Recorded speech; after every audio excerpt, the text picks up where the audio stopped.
Hey guys, thanks for joining us here at Salty Ginger Talk. If you're a regular listener, we're glad to have you back. If you're a new listener, thanks for checking us out. We're glad to have you here. So, our podcast is for people that want to learn something new or make themselves a little bit better every day.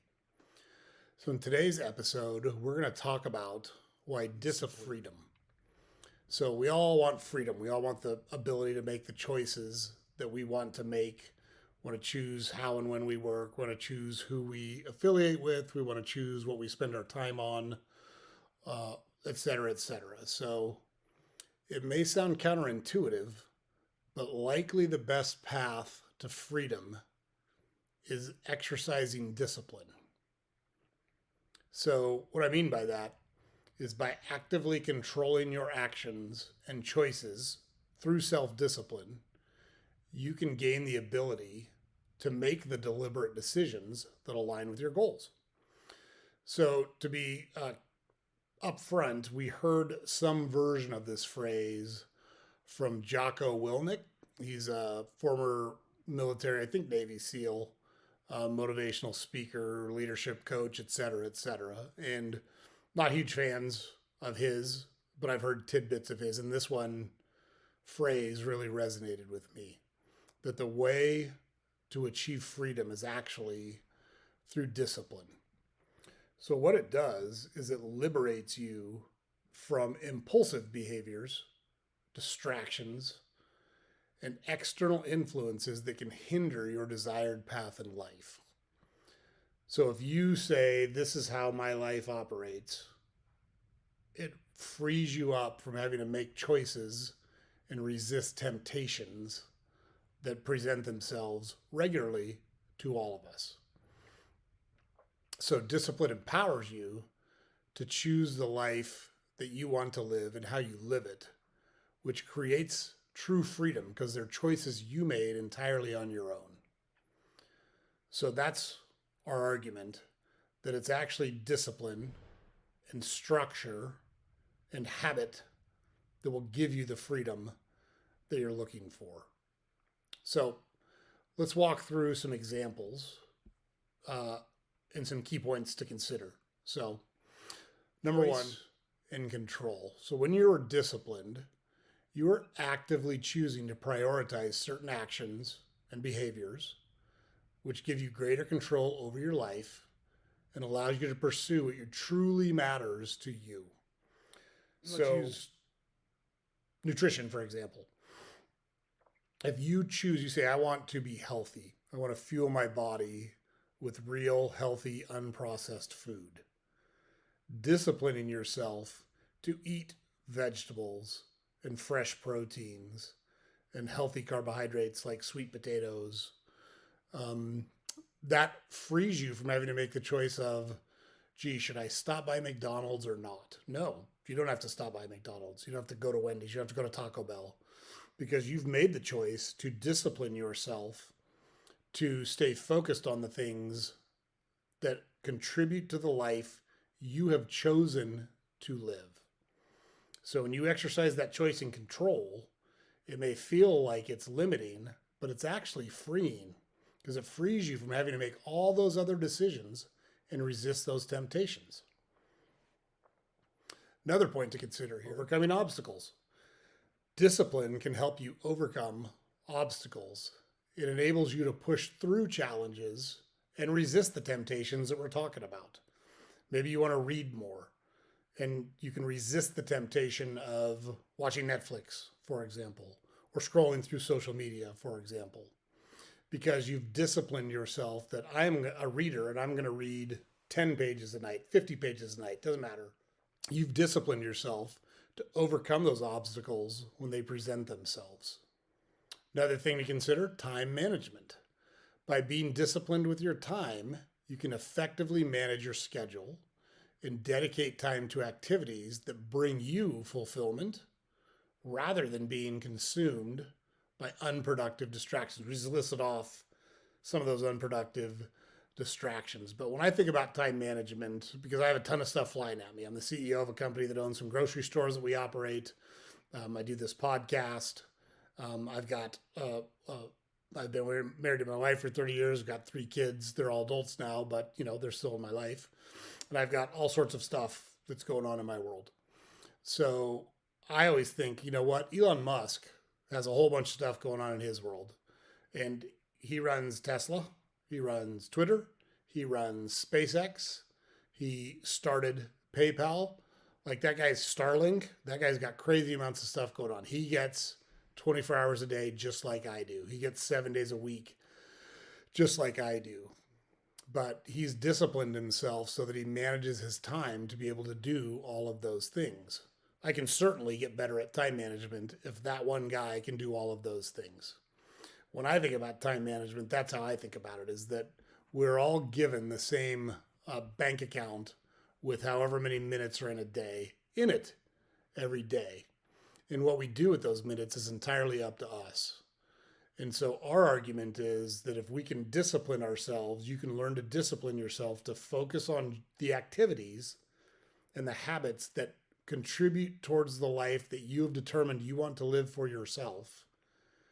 Then you can manage your time effectively and focus on the activities that are going to drive you towards that goal. It doesn't have to be financial. Maybe your goal is to have a really great family life or personal fulfillment or travel a lot. That's great. That's the beauty of this. You get to choose what it is you focus on.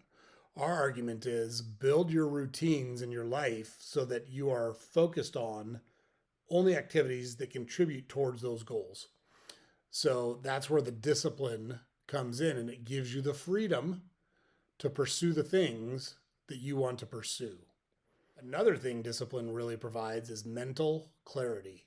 And how many of us don't want more mental clarity? How many of us have thoughts running around in our heads and we can't get unstuck off of thinking about something we have no control over? The person who wronged you while you were driving to work, or the person who was rude to you. You don't have any control over those things. You don't have control over missing the traffic lights and having it contribute to making you late to wherever you were going. You don't have control over rude people. You don't have control over inconsiderate people. You don't have control over bad things happening in your life in many instances. What you do have control over is how you think about it. And if you stay disciplined and focused on the things that matter, the things that you have control over, the things that you choose to spend your time on, it's going to make a huge difference in your life. It can help you focus, will bring you mental clarity, and it's going to enable better decision making and a more intentional approach to life. We're big advocates on this channel. We talk a lot about we want to make unemotional. That doesn't mean devoid of emotion. It means you don't want to make a decision from a place of emotion. So we want to make unemotional, fact-based, logical decisions. For example, we had an insurance policy that I had to renew today for our company. And for an additional, I think it was $7,000. Sorry, I said that wrong. So I'm renewing the insurance policy. There was a rider that went on it for $5,000. The rider would be included in my coverage that I already have right now and the limits to my insurance that I have right now. For $7,000, so $2,000 more, I could get an additional $1 million in coverage. That was a no-brainer to me. Like, why would I pay $5,000 and have this coverage added but lumped into my current limits when I could pay $2,000 more and get an additional $1 million in coverage on these particular aspects of the business? No-brainer. I took the $7,000 and the extra $1 million in coverage. Easy to do. But those are the kind of decisions you want to be fact-based, logical, and think through those things and not make those decisions from a place of emotion. I bring up insurance because a lot of people have insurance because they're afraid. And look, insurance is a good thing. I'm not denigrating insurance. You should have insurance. You should have health insurance. You should have auto insurance. You should have life insurance. And if you're a business person, you certainly should have insurance on your business. No question about it. Even if you rent, you should have renter's insurance. You don't have control over what happens to that apartment building. What if it burns down? Do you want to have to replace all of your stuff? If you have renter's insurance, you don't have to worry about that. And it's so cheap. Gosh, I can't remember. It's like $200-300 a year or something like that. You can afford whatever it is, $30 a month. You can afford it. You absolutely can afford it.